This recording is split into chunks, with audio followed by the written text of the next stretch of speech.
सारस और लोमड़ी।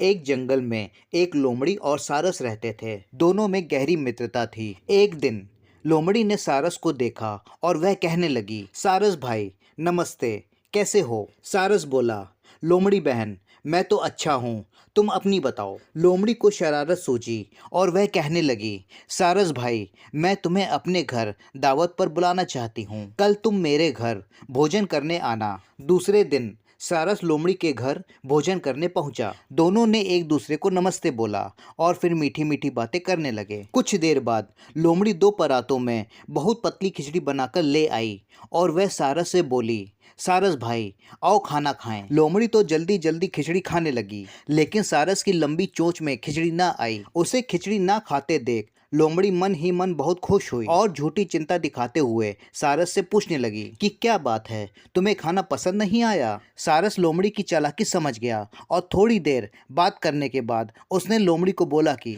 कल तुम भी मेरे घर खाने पर जरूर आना लोमड़ी बहन। लोमड़ी ने कहा, हाँ मैं जरूर आऊंगी। सारस ने मछलियां पकाकर छोटे से मुंह की दो सुरहियों में डाल दी। जब लोमड़ी आई तो दोनों ने एक दूसरे को नमस्ते करी और बातें करने लगे।